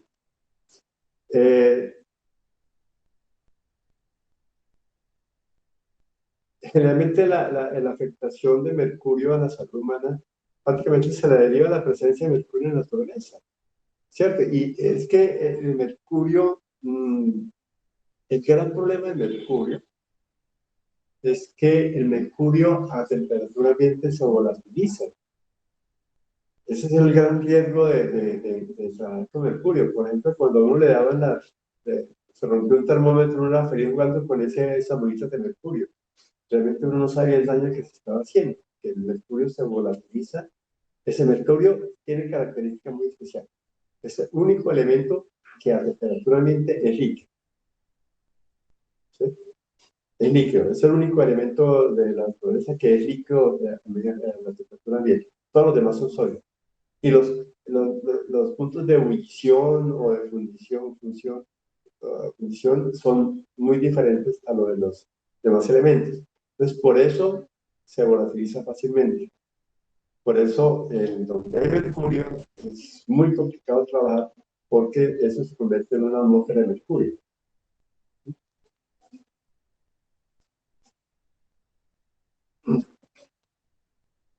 Se ha detectado claramente que el riesgo de mercurio y las enfermedades que conllevan, pues básicamente se relacionan con procesos nerviosos. Y lo otro es que este tipo de enfermedades prácticamente no tienen cura. Es decir, el daño que causa el mercurio al sistema nervioso es prácticamente irreversible.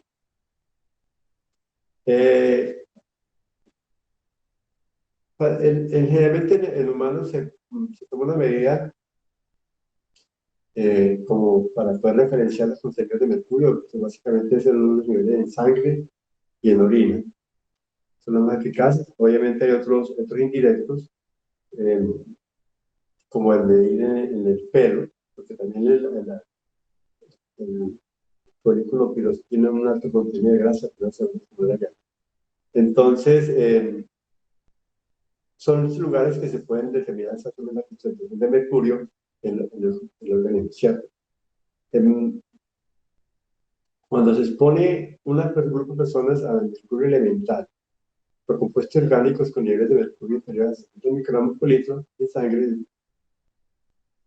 y 200 microgramos por litro en orina, no aparecen repercusiones negativas sobre la salud. Es decir, la tolerancia no puede variar un poco si es un mercurio inorgánico o elemental. Elemental quiere decir que el mercurio es de los pocos elementos que realmente su presencia no tiene que darse por estar unido a otro elemento. Él puede estar presente como mercurio solamente. Nosotros siempre damos, por ejemplo, les comentaba, ¿no? Es decir, la mayoría de los minerales que se extraen de las minas están formando aleaciones, se unen con otros compuestos, con otros elementos para formar los compuestos. El mercurio no necesariamente tiene que formar compuestos, tiene que ser libre y formar compuestos inorgánicos y orgánicos. Entonces, dependiendo de eso, pues obviamente las condiciones van a variar bastante. El mercurio elemental y los compuestos orgánicos no son cancerígenos y no producen efectos teratogénicos. Es decir, ¿qué quiere decir un efecto teratogénico? Que en el proceso de desarrollo embrionario pueden alterar el desarrollo y hacer que salgan malformaciones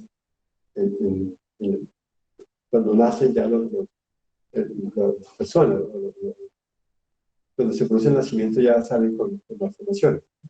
Mientras que el metilmercurio está comprobado que tiene sus efectos. Es teratogénico, es decir, produce malformaciones en el desarrollo embrionario y es cancerígeno. Yo tengo una publicación que hicimos sobre el caso de cangrejos en la obesidad hispana. Encontramos una alta tasa de malformación en cangrejos, pero en el caso hubo un momento en que casi el 60% de los cangrejos que capturamos tienen malformación. Y eso en gran parte es debido a la presencia de mercurio, porque el río Sinú pues, pasa por un área de mucha explotación y utilización del suelo, y esa zona pues obviamente es muy rica en ciertos productos y que parece que tiene una fuerte entrada de mercurio a la vez estatal, y obviamente pues ayuda el efecto es metilarlo, ponerlo en mercurio, y ya pasa a ser un problema gravísimo para los organismos. Entonces, nosotros estamos una tasa alta de malformaciones en los cangrejos precisamente por eso. Generalmente el mercurio, pues obviamente procede en gran parte de las actividades de la actividad humana, ¿cierto? Entonces, básicamente, gran parte del mercurio está entrando a ello, y para poderlo tener conciencia, básicamente, del escáner que está haciendo, tiene que tener en cuenta el conocimiento profundo de las características químicas y tocinéticas del metal. Hay que entender cómo es el comportamiento de él, cómo es qué sales forman y cuáles son los cambios que se presentan, cuál es lo que realmente destruye su uniones, y cómo es la toxicocinética, es decir, cómo es el proceso de transferencia del medio externo al interno. Y debe cumplir con las normas vigentes para valores límites y utilización de la tecnología disponible, porque eso también está también la toxificación. Ok. El otro elemento, aunque realmente sobre esto no se ha presentado, digámoslo así, un caso grave como los que acabo de mencionar de mercurio y cadmio, pero sí hay referencia en la literatura de procesos de intoxicación, de acumulación de plomo. Inclusive dicen que en una época se presentó una mortandad masiva de los cisnes del Palacio Real de la Reina de Inglaterra, y lo achacaron precisamente a que los pescadores utilizaban los plomos para poder pescar en suelo, y se enredaban mucho de ellos con las cisnes iban buscando los sedimentos, la nata, para poder sacar su alimento, se atragantaban con los plomos y producían una mortandad de cisnes en los lagos del castillo del reino de Inglaterra. Pero aquí existen varias cosas interesantes. Vamos a empezar a ver un poquito de por qué el plomo es un problema. La cinética, la penetración del plomo en las células depende del tiempo y es directamente proporcional a la concentración en el agua. Es decir, tenemos que tener el plomo disponible en el agua para que pueda entrar a los sistemas. Básicamente, la excreción, para todos los elementos se produce excreción cuando entra al organismo. Lo que sucede es que la proporción, relación absorción-excreción domina la absorción, por eso es que hay mayor acumulación. ¿Sí? Entonces, eso va a depender posiblemente del equilibrio interno que se presenta. Las formas de plomo que nosotros encontramos son de forma de iones, unidos a quelantes o formando complejos. Por ejemplo, cuando se habla de los fluoros de manganeso y hierro, pues obviamente esos son complejos muy grandes que pueden tapar metales, ¿cierto? Pero realmente lo fundamental para que se produzca la intoxicación por plomo es la forma disuelta. ¿Qué quiere decir? Sencillamente que lo liberamos de los complejos o de los quelantes y pasa en su forma iónica, que es realmente la que va a ser fácilmente absorbible a través de los tejidos y va a tener los efectos malos. Entonces, generalmente el plomo, para que pueda entrar al organismo y pueda ser transferido a los diferentes componentes del cuerpo, pues tiene que estar en su forma disuelta, en su forma iónica, que es Pb+2. O sea, tiene dos valencias positivas, tenemos acá, y pueden en algunas partes ser transferido directamente a través o sea, hay sustancias que se encargan de atraparlo y llevarlo dentro del organismo. Sí, eso que se conocen ligandos internos que permiten precisamente ese proceso de transporte pasivo desde fuera de la célula hacia la célula.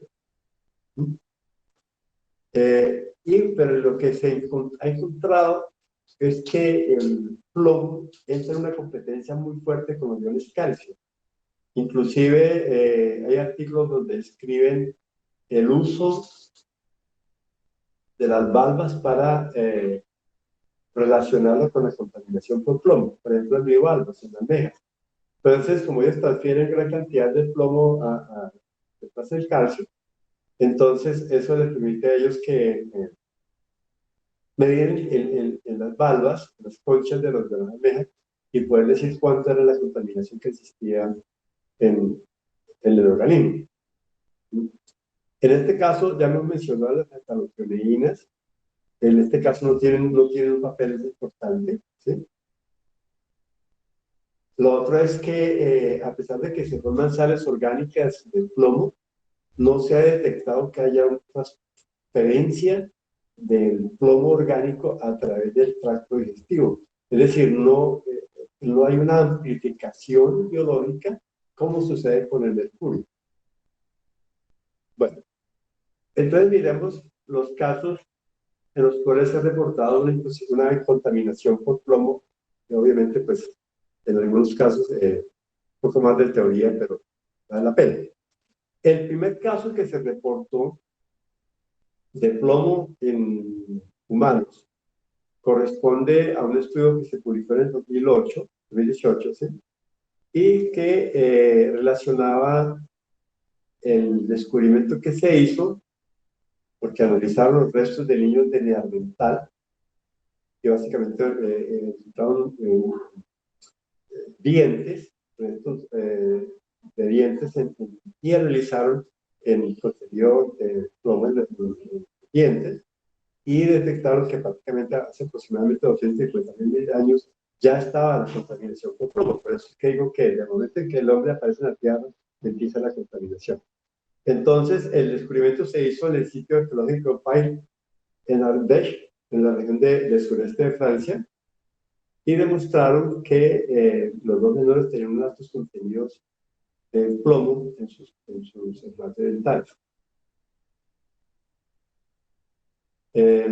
Eso obviamente quiere decir que si está presente en el esmalte dental, el plomo tenía que estar también en los huesos, porque como ya hemos mencionado, hay una alta competencia del plomo por el calcio y tiene la capacidad de desplazar el calcio de esos tejidos en donde se acumulan grandes concentraciones que requieren altas concentraciones de carbonato de calcio. Entonces desplaza el calcio y lo pasa. Y el otro caso que se presentó, también referenciado, es que en 1984, en una publicación que hizo la revista Creces, Ciencia y Tecnología, publicaron un estudio que se hizo por Delil y colaboradores en el 2014 sobre la caída del Imperio Romano. Ellos justificaron su teoría de que el Imperio Romano cayó, la decadencia del Imperio Romano se debió a la intoxicación por plomo, por varias razones. Sencillamente ellos, primero medían los recipientes que ellos estaban consumiendo, en los que consumían los líquidos en el caso del vino, era a base de plomo. Y el plomo, pues obviamente es un elemento que se libera fácilmente en medios ácidos. Y sabe muy bien que el principio del vino es la acidez. Entonces, al tomar vinos, unos recipientes plásticos, además de otras consecuencias, de otros procedimientos, liberaba el plomo y está entrando en ellos. Generalmente se dice que al hervir los recipientes de plomo, va a determinar prácticamente el buque del vino, pero que lamentablemente al unirse el plomo, al liberarse el plomo del recipiente, se une a un azúcar y crea un acetato de plomo, que es un contaminante orgánico y que se fija en los tejidos grasos del sistema nervioso. Entonces, en ese caso, el acetato de plomo, que era el compuesto que se formaba por procesos de ebullición de azúcares en el recipiente de plomo, condujo precisamente a que hay unas concentraciones muy altas. Y finalmente, aunque obviamente pues, son compuestos orgánicos que son fácilmente biodegradables, a diferencia del metilmercurio, que no es biodegradable, no es fácilmente biodegradable. Este es más fácil biodegradable, por eso no se biomagnifica. Y trajo como consecuencia, pues, un deterioro mental, específicamente un proceso de saturnismo, se llamó, en todos los dirigentes del Imperio Romano. Y ellos prácticamente lo lograron comprobar porque recolectaron restos óseos de los directivos de la clase directiva gobernante de Roma y midieron en ellos y encontraron altos contenidos de plomo en los huesos. Entonces, los huesos son un testigo del problema de contaminación por plomo en muchos tiempos. Y por los dos casos, como veíamos en el primer caso, en el niño de Neandertal, como vemos ahorita en el estudio sobre el Imperio Romano, los huesos fueron unos testigos muy importantes de la contaminación que existía en plomo en esa época y que realmente las consecuencias fueron muy graves en el caso específico del Imperio Romano. El por qué el plomo se adhiere a reemplaza el calcio. Simplemente esta gráfica muestra lo que es el proceso de entrada, transferencia y acumulación de plomo en el organismo humano, ¿cierto? Entonces, ingesta básicamente se da por dos vías, en el agua o a través del aire. Sabemos que pues, el alimento no es tanto. En los dos casos, pues, por lo menos la elevación del aire va a través del tracto respiratorio y a través del agua pues va a entrar directamente al tracto digestivo. Ahí se va a excretar, como ya vimos, el proceso de toma de metales por el tracto digestivo es inferior al toma del tracto de metales por el tracto respiratorio. Entonces, eso da como consecuencia que la mayor parte del plomo que se ingiere a través del tracto digestivo se ha liberado. En este caso, se ha detectado que el 85-96%, 90% de lo ingerido es excretado. Una parte, que es el 10 al 15%, es absorbido adultos. Y la mayor parte del que entra en los organismos, por ejemplo, el 30-50% de los adultos mayores y en niños, viene del tracto respiratorio. Entonces va a tener que nosotros, finalmente la sangre va a contener una vía de entrada y la vía de transporte desde el 92 al 99% del plomo del organismo. Una parte va al hígado, sencillamente un flujo bidireccional, es decir, de sangre al hígado, del hígado a la sangre, y solamente un 16% de ese plomo que entró se puede perder. Por la piel se pierde un 8%, o las uñas, el pelo, porque realmente el sudor pues, es un órgano excretor secundario, ¿no? Las glándulas también contribuyen a la transferencia de la saliva y la leche, y en los huesos se deposita. En adultos del 92 al 94% y en niños del 79 al 75%. La diferencia es por los procesos de crecimiento. También se acumula el músculo en el cerebro, en los riñones, y el de los riñones que se acumula el 75% es eliminado del orina. Entonces, como ustedes se pueden dar cuenta, el plomo entra por dos vías y el gran porcentaje de plomo pasa a ser parte del tejido óseo, ¿no? Los grandes depósitos que tenemos nosotros de plomo, si estamos contaminados, los tenemos a nivel del tejido óseo. Que lo importante no es que se formen los compuestos orgánicos, que son los que van a crear problemas mentales en todos los niveles de edad de personas. Miren que esto también se puede mostrar en dos estudios. Uno que fue hacia la década de 1970, finales de la década de 1970, un estudio que hicieron en Suecia, y compararon el efecto que tenía el tráfico de los niños a través de las vías mucho más transitadas por vehículos y por las zonas de menor tráfico. Entonces encontraron sencillamente que los niños que traficaban o transitaban por aquellas zonas de alto tráfico vehicular, como los niños estaban expuestos a los gases de los carros cuando hay una combustión, y que en esa época la gasolina, su efecto antidetonante se lo daba o era producido por el plomo, el retículo de plomo que le adicionaba a la gasolina. Entonces ellos tenían gran capacidad de acumular plomo y iba directo al sistema nervioso. Y entonces compararon la capacidad intelectual, concéntrica, de respuesta, en fin, todo lo que estuviese relacionado con la capacidad mental de los niños entre los dos sitios, donde estaban expuestos, y el coeficiente de inteligencia disminuyó sustancialmente en los niños expuestos a los gases de los carros. Un estudio posterior, que fue hacia la época de 1990, se hizo, creo que en California, si no estoy mal exactamente la ciudad, pero fue hacia el lado de California. Hicieron el mismo estudio y compararon exactamente lo mismo. El efecto que tenían los gases de los carros sobre la capacidad intelectual de los niños expuestos directamente a los carros. Bueno, creo que es todo lo que tenía que para comentarles hoy. Creo que estamos bien en el tiempo, tenemos unos 15 minutos para preguntas. Mi dirección, por si están interesados en tener alguna información de la que hemos publicado. Muchas gracias a todos, a la Oficina de Gestión Ambiental por la invitación, especialmente a María Cecilia, nuestra colaboradora directa de la sede de Caribe, y con el mayor de los gustos he ofrecido esta charla y espero que les haya servido mucho. Muchas gracias y un feliz día y un feliz fin de semana. Estoy dispuesto a las preguntas, por favor. Claro que sí, profesor Néstor, muchas gracias por su presentación. No sé si de pronto alguien que esté en la sala del Meet quiere hacer alguna pregunta mientras revisamos el chat del Facebook.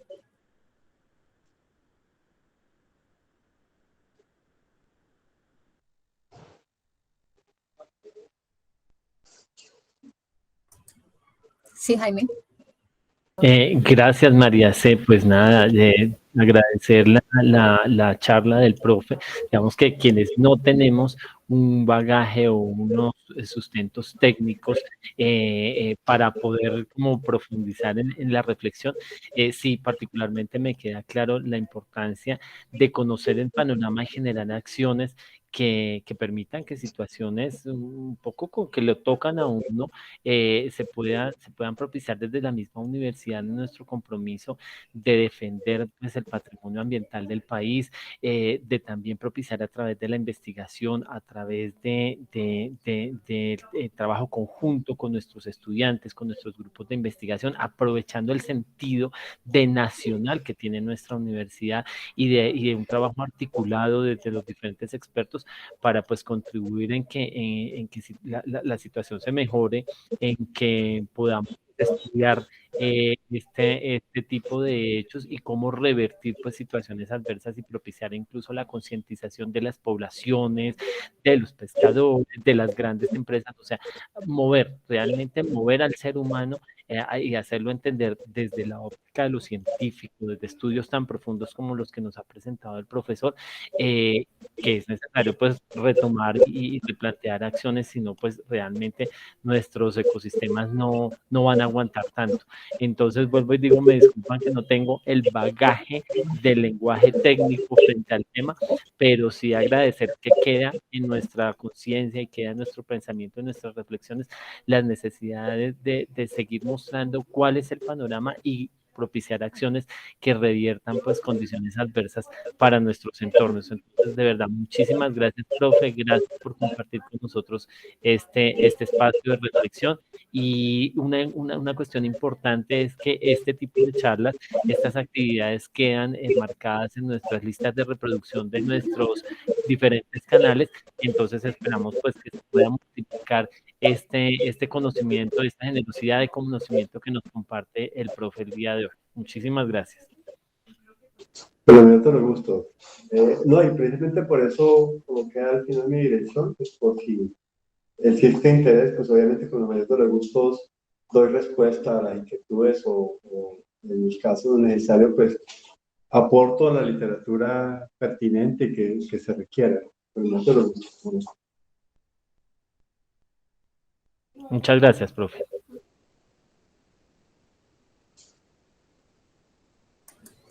Claro que sí. Pues estamos mirando en el chat y pues no hay ninguna pregunta por el momento.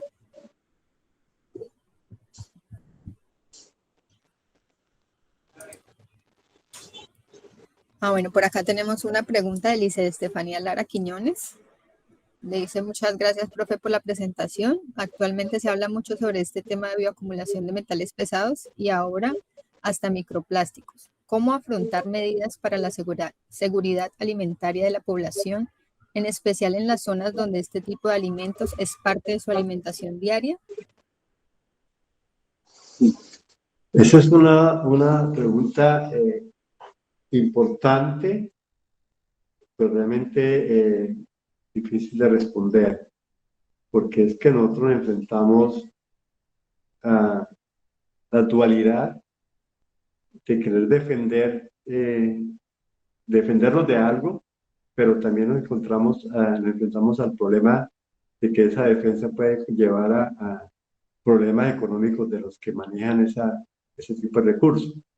Casos ya tenemos varios de estudios que se han hecho, inclusive a unos profesores de la Universidad Nacional. Este es el caso del profesor de Palmira, que empezó por decir la problemática de la contaminación por mercurio en el Pacífico, en la zona de Cultura, toda esa zona, y fue prácticamente amenazado, ¿no? Porque eso estaba afectando la actividad económica de no sé cuántos gremios o personas. Sí, realmente sea, lamentablemente, mira, desde 1970 ha habido una lucha entre el desarrollo económico y la protección ambiental. Sí, que es más o menos cuando suceden todos estos casos que estaba describiendo, por ejemplo, de Minamata o de Río Jinson con caño, sucede más o menos hacia esa época, explotan esos problemas. Y si nosotros miramos posteriormente, pues están problemas mucho más graves, como el de Nepal o el de Seveso, el de Nepal en la India y Seveso en Italia, donde explotaban las plantas de Monsanto y regaron dioxina por todos los lados, ¿no? Pero es decir, yo creo que el punto clave, para mí lo importante es que la gente se concientice que realmente el uso indiscriminado de los recursos naturales puede conllevarnos a una crisis muy drástica. El mismo hecho del uso de mercurio, mira, es que uno me ha tocado ver, viajando de Bogotá a Santa Marta, cuando pasa uno por la desembocadura del río Cauca, el río Magdalena. Obviamente uno sabe que el río Cauca pasó por toda la zona minera ilegal de Antioquia, de la serranía del Paranillo, de todo esto de la Mojana, toda esta zona donde recogen los restos del río, ¿cómo se llama? El nombre del río, bueno, del río, y va a desembocar el río Cauca y todo eso va para el río Magdalena. Entonces uno cuando va viajando, llega uno a desembocar. Yo he tenido la oportunidad, lamentablemente no he podido, en ese momento no he tenido la forma de tomar fotos, pero se ve exactamente cuando el río Cauca enfrenta el río Magdalena. Prácticamente el río Magdalena se divide en la mitad por dos franjas, una derecha y una izquierda. La derecha es agua turbia, pero medio transparente, y a la izquierda es agua turbia, pero café, chocolate. Es decir, completamente oscura la cantidad de sedimento que arrastra eso, ¿sí?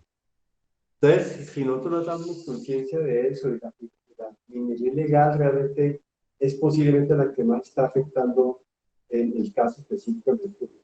Pero tenemos que tomar conciencia. Creo que es un punto más de la conciencia, porque como les digo, si uno hace escándalos sobre estas cosas, yo tengo un compañero que él trabajó, hizo la tesis de maestría en el programa nuestro, trabajó con contaminación microbiológica en la Sierra Grande de Santa Marta y la OST. Y en la Sierra Grande de Santa Marta, pues la ostra es un producto de explotación de los mayores que generaban recursos entre los pescadores, que eran cantidades y la explotación era muy grande. Vieron que se publicaban esos resultados, se podía morir, porque realmente estaba afectando completamente la economía de ellos. Entonces, si nosotros no tenemos conciencia realmente de que debe primar más la salud humana y la salud ambiental frente a lo económico, es muy difícil que podamos tomar medidas restrictivas o que reduzcan eso. Por ejemplo, otro caso, yo tuve un estudiante de doctorado que trabajó con un compuesto orgánico que se llama tributilo de estaño, que es una pintura que utilizan como para evitar que los organismos se le peguen a los cascos de los barcos. Esto tiene efectos gravísimos, es un efecto disruptor endocrino, es decir, afecta completamente la actividad endocrina de los organismos, inclusive pues, de los humanos también lo puede afectar. Y hay una convención internacional que prohíbe el uso de ese compuesto, y hasta donde yo sé o hasta donde sabía, cuando el estudiante que fue hace par años que hizo su tesis de doctorado, en Colombia no se había ocurrido la convención. Entonces aquí prácticamente había uso libre de tributilo de estaño, como pintura anticrustal. Entonces, es decir, lo importante creo yo que es la conciencia. Por ejemplo, quería vi la película en la cual se desarrolló la demanda contra la DuPont. Y básicamente, en fin, un compuesto orgánico también con flúor, que es un organoclorado, y fue la base para el CO8. Y el CO8 es el constituyente principal del teflón. Y fue una demanda tan grande y duró prácticamente La demanda empezó como en 1998 y ya el resultado final de la demanda se vino a producir en el 2015. Y eso conllevó precisamente que la DuPont tuviese que pagar una cantidad de plata. Pero es que ni siquiera las mismas compañías conservan esa ética, ¿no? Porque uno veía todo lo que ellos escondieron de los daños que hicieron hasta en sus trabajadores. Sí, lo hicieron en sus trabajadores y ellos no fueron capaces de revelar eso simplemente porque primaba el poder económico ante lo social, ante la salud. Y tuvieron que pagar finalmente millonadas, es decir, asumir costos de salud por todo el resto de vida de las personas afectadas. 3.530 personas afectadas por la fábrica, porque donde botaban los desechos y los trabajadores mismos de la fábrica. Las mujeres embarazadas tenían problemas, no podían trabajar. Mostraron fotos de un señor que pues, imagino que debe ser real, que es un documental en gran parte, que tenía los ojos uno arriba, otro abajo y tenía un solo orificio nasal. Entonces, una cantidad de afectaciones, pues si no hay ni siquiera conciencia, yo creo que lo más importante de todo esto, es decir, es inevitable. El problema es inevitable desde el punto de vista de que no podemos parar la economía, desde el punto de vista que todo lo que se invente va a tener consecuencias. Pero la conciencia humana es lo que va a permitir simplemente que esas consecuencias se minimicen, no sean graves. ¿Sí? Eso es lo que digo yo que es pero tomar medidas restrictivas es muy complicado. Gracias.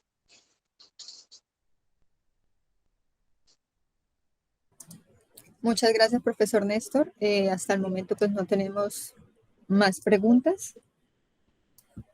Pues agradecemos nuevamente al profesor por su participación en estos eventos que hemos tenido desde el Sistema de Gestión Ambiental. Agradecemos a todos su participación. Los invitamos a nuestra próxima charla, que será el día 11 de noviembre a las 11 de la mañana. La charla será sobre bonos verdes como mecanismo de transición climática, a cargo del profesor Juan David González Ruiz, de la sede de Medellín. Muchas gracias a todos y un feliz día. Ok, Cecilia, muchas gracias por la invitación y con los métodos de gustos cuando sabe conmigo, me gusta transmitir, ¿verdad? Que conmigo pueden contar siempre. Un abrazo para todos. Muchas gracias. Hasta luego y feliz fin de semana. Muchas gracias.